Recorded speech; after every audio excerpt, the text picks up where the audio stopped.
Now I know the French who do moule marinière, and tons of them, may I say, and they're beautiful. They sort of work on the principle that all their mussels open together, so they just toss them around.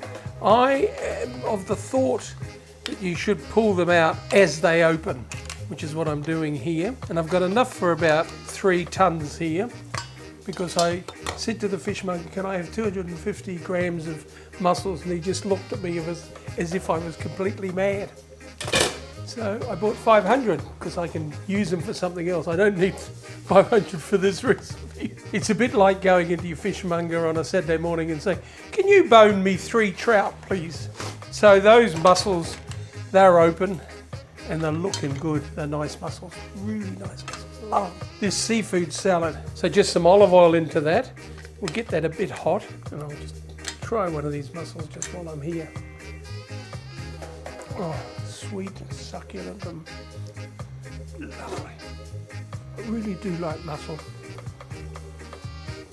And unlike most seafood, they're still reasonably priced. Now I've got some chorizo here. You can see I've cut it in slices and then I've cut it in half. Now that's optional. You don't have to use the chorizo if you don't want to, or you can use any spicy sausage, or you use bacon or pancetta or something like that. But as I said, if you're what is it called, a pescatarian?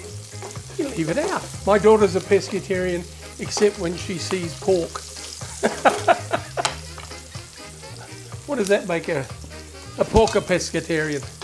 So what I've got in there, I've got some Italian parsley leaves, and I've got some cherry tomatoes which I've cut into quarters. But I want to use that same oil because it'll have all the flavours from the chorizo. And I've got some calamari here.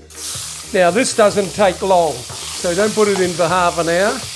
And I've also got some nice local scallops. I sold my house to buy those. Now that's one thing that I used to buy scallops for nothing in the old days. But gee, they've gone up in price. They also don't need much. We used to cook them, I swear to you, for about 15 minutes. We used to put them in the oven, you know, do wonderful things like gratinate them and put them in to finish the grilling. And they'd come out like bullets. I don't know what was wrong with us in those days, but that seemed like a good idea at the time. I've also got some chili here, which I'll just throw into that pan for about 2 seconds, which is still hot. Now this is a long chili, and I've seeded it, so it obviously hasn't got a lot of bite to it. So we'll just throw that in for a minute, and while that's happening, let's put some of our mussels in. I was brought up on those New Zealand green lip ones, which we see in this country, but they're always tough and chewy because they're frozen. But when they're fresh, they're really good. But I far prefer these little black ones because the frozen green lip. I'm sorry, New Zealand, I think you do some wonderful seafood.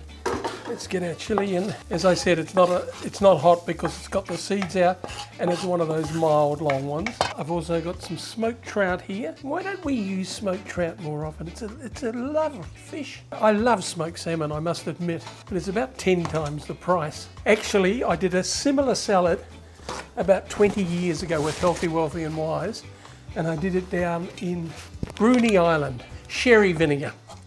Love the stuff. And also a bit of extra olive oil. And toss it very gently because you don't want to break up that trout too much for a start. And always remember, salads should gleam. Now that is a good looking salad, and to go with it, Mr. Prentice suggested a Semillon. Now we don't see a lot of Semillon, do we? It's a wine variety that's very popular in the Hunter Valley. They grow it there brilliantly. A lovely seafood salad with lots of flavour. That's why you've got that little bit of chili in it and the chorizo and things like that. It just adds that extra oomph. So I'm going to enjoy this, and I know you will too.